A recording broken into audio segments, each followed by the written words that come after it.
Desde que eu chego à vida pública, eu sou tratada e atacada com palavras tão baixas e covardes como as que são parte desse post, a qual ele comentou, como o próprio comentário dele, se referindo a mim como se fosse uma coisa. Na verdade, eu acho que de maneira generalizada, corpos iguais ao meu são tratados de fato como coisas na sociedade, mas é grave quando um comentarista que ocupa um cargo na televisão brasileira possa se sentir tão livre para praticar esse tipo de covardia e, mais do que isso, de crime. Nós temos que tratar esse tipo de comportamento como aquilo que ele é. É crime, não é um crime contra a deputada Érica Hilton, é um crime contra as pessoas trans, travestis e a comunidade LGBT que morre de maneira cruel e covarde todos os dias em território brasileiro. Né? Então eu recebo esse como mais um episódio lamentável e criminoso da minha trajetória. Espero muito que um dia isso cesse, que as pessoas possam debater sobre mim, sobre as minhas qualificações profissionais, discordarem das minhas posições políticas, falarem da minha atuação dentro da Câmara dos Deputados e não se referir ao meu gênero, às minhas características físicas e à minha aparência, porque eu acho isso lamentável e que rebaixa o debate político. Eu não posso ter uma outra postura, senão a postura de acioná-lo criminalmente. Né? É preciso acioná-lo juridicamente, de maneira indenizatória, mas também de maneira criminal, porque a maneira a qual o post, e ele se refere a mim, é um crime, e é um crime tipificado exatamente pela como é a transfobia quando igualada pelo Supremo Tribunal Federal ao crime de racismo. Um crime contra uma comunidade, contra um povo, contra uma gente. E aí, para concluir, quero dizer que acho lamentável a covardia. É covarde usar as redes sociais para dizer isso, mas é ainda mais covarde tentar dizer que não é dono do perfil que disse isso. Tenha hombridade, diga, assuma, confesse. Eu errei, falei, me arrependo, vou responder pelos meus atos. Agora, tentar dizer que o perfil não é dele, sendo um perfil que a própria emissora de televisão usa para associá-lo, para marcá-lo em uma série de outras postagens, um perfil com mais de 30 mil seguidores, é mais uma face da covardia daqueles que de maneira muito tranquila atacam mulheres, negros e pessoas LGBTs nas redes sociais cotidianamente. Olha, eu acho que o que seria mais perturbador nesse momento, do ponto de vista da agenda da Câmara dos Deputados, seria a pauta de um projeto sobre anistia, né? Eu acho que isso seria algo que seria um depoimento muito contrário à democracia, ao povo brasileiro, ao próprio discurso feito pelo presidente da Câmara dos Deputados na sua posse, que foi um discurso muito bonito, elogiável, que me surpreendeu de maneira muito positiva, mas que agora vem demonstrando em algumas ocasiões que talvez não seja tão firme quanto naquele momento, mas eu acho que se pautasse uma agenda como essa, isso seria intolerável. Nós não poderíamos tolerar algo que desse a criminosos, a pessoas que praticaram ou tentaram praticar crimes tão covardes contra a democracia como esse, algum tipo de desculpa, inocência. Nós temos urgência, porque, como eu disse, esse é um debate do trabalhador brasileiro. Quanto antes nós caminharmos com essa temática, quanto antes nós aprovarmos essa redução, vai ser muito benéfico. Mas, é claro, tem muita série de outras coisas, tem resistências ao texto, tem um lobby poderosíssimo que vai atuar contra o texto dentro do Congresso Nacional, com as bancadas partidárias, e nós estamos colocando tudo isso no nosso radar. Nós vamos ter que trabalhar na nossa estratégia, que tem já desde o ano passado. Por exemplo, no ano passado, nós não fizemos o protocolo porque nós entendíamos que a própria CCJ, por conta da sua presidência, iria destruir o texto. Então, nós seguramos esse protocolo. Agora, nós protocolamos e temos aí um caminho todo, em ponto de vista o lobby, as questões partidárias, os interesses políticos, para a tramitação do texto. Eu espero muito que o governo entre de maneira mais forte dentro dessa discussão, né? Essa é a minha expectativa. No final do ano passado, eu estive com o ministro Padilha conversando sobre o texto, colocando ali as nossas necessidades, inclusive de conseguir voto dentro da Câmara dos Deputados, que nós sabemos que a entrada do governo nos ajuda nisso. Mesmo nós já temos um número muito bom para uma PEC, que são 234 assinaturas até o momento, ainda faltam um número significativo para sua aprovação. E a gente sabe que esse número pode ser, nós podemos chegar a ele se nós tivermos o apoio do governo. Nós estivemos com o ministro Padilha no final do ano passado, conversamos, colocamos a demanda sobre a mesa, mas ainda dizendo que nós não apresentaríamos o protocolo naquele momento, então a conversa poderia ficar suspensa. O protocolo foi feito antes de ontem. Nós precisamos retomar essa conversa. Nós esperamos muito, a expectativa é alta de que o governo nos auxilie a fazer essa discussão com as bancadas partidárias. Nós não estamos dialogando, obviamente, apenas com os nossos aliados na Câmara dos Deputados. Nós temos conversado com a maior parte dos partidos, quase todos.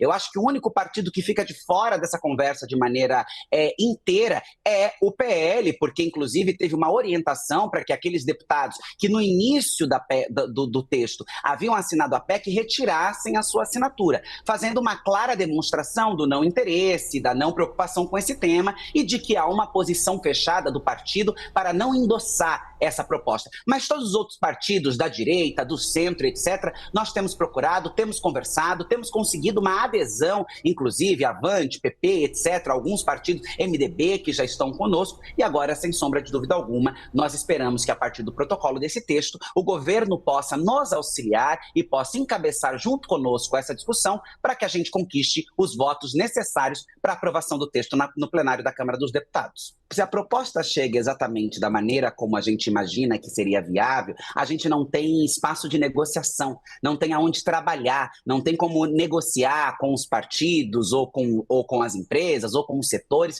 enfim, né? Então nós colocamos ali, tanto na carga horária quanto nos dias da semana, algo que num primeiro momento, inclusive, até foi criticado, chamado de não saber fazer conta, uma série de mentiras e atrocidades que foram levadas como se nós estivéssemos diante de um delírio, quando na verdade tudo aquilo foi calculado, baseado na possibilidade de conseguir um avanço, né? Nós sabemos que não dá para sair de 0 a 100, é preciso caminhar de maneira gradual. Obviamente que 4x3 seria um mundo dos sonhos e um mundo ideal. Quem sabe um dia no futuro nós consigamos conquistar, tendo em vista inclusive que a maior parte do debate econômico, de trabalho, a própria inflação não está ligada diretamente ao preço da mão de obra do trabalhador brasileiro, né? O que implica nesses valores para o mercado são outros fatores, né? Então, por que não avançar? Já que o preço da mão de obra do trabalhador é tão barata e não tem implicação direta numa série de dados econômicos, por que não avançar? Mas a gente sabe que ainda há uma resistência muito grande e que a vida e os direitos dos trabalhadores não é uma prioridade no nosso país. Então, sem sombra de dúvida nenhuma, nós temos ali a 4x3,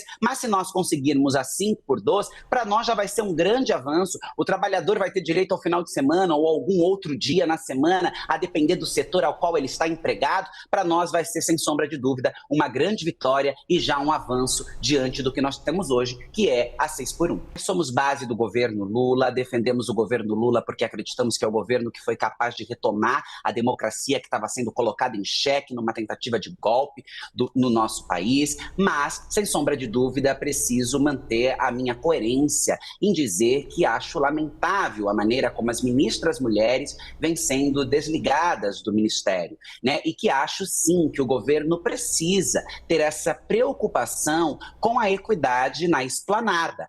A equidade de gênero, de raça, ela é um elemento importante, inclusive do ponto de vista da construção da visão de planos de governo, da maneira com a qual o governo vai lidar com determinadas temáticas. Uma esplanada somente de homens brancos não tem a capilaridade e a capacidade de dialogar com os diversos interesses da sociedade. E aqui, para concluir, não quero dizer que os meus colegas ministros não tenham condições de irem para além de suas vivências e de suas subjetividades, pois não se trata disso. Mas nós sabemos que é importante essa interseccionalidade para que haja a visão completa do todo. Então, lamento a maneira com a qual a ministra Anísia saiu do ministério e tenho que fazer essa minha análise, que acho sim que é importante devolver essa equidade e a representação feminina nos espaços de poder. Tivemos uma mudança significativa no que diz respeito à previsibilidade da ordem do dia na Câmara dos Deputados. Nós temos conseguido analisar de maneira mais qualificada as propostas que entram na ordem do dia, que era um desafio que nós tínhamos, né, na presidência passada, na gestão passada, mas ainda está muito incerto quais serão as prioridades dessa segunda metade, o que será colocado de fato ali, até por conta da temperatura a qual a política está, né? Eu ainda não consigo vislumbrar quais sejam, neste momento, as prioridades da Câmara. Eu estarei focada na aprovação da PEC 6x1, eu estarei focada em levar para dentro da Câmara esse debate de interesse do trabalhador e trabalhadora brasileira, esse que, para mim, é, de fato, um projeto da família brasileira, que é um projeto para que a família tenha tempo de ir às suas igrejas, aos seus templos religiosos, de conviver com os seus filhos, de ver os seus filhos crescendo. Essa será a minha prioridade. Eu espero que a gente possa priorizar dentro da Câmara dos Deputados não só os interesses de grandes conglomerados de empresas ou de grandes produtores do agro ou dos debates que são menos importantes para o povo brasileiro,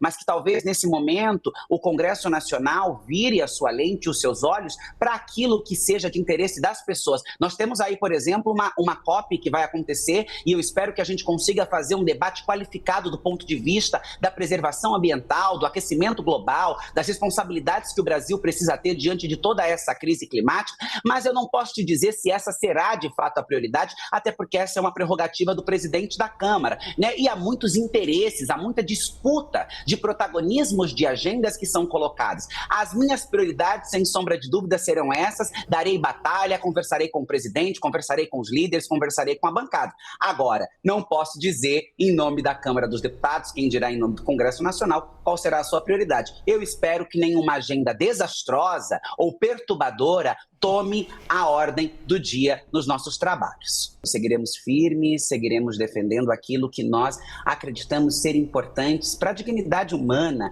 para os nossos direitos e para a nossa sobrevivência em um mundo tão odioso. Obrigada mesmo, bom dia a todos.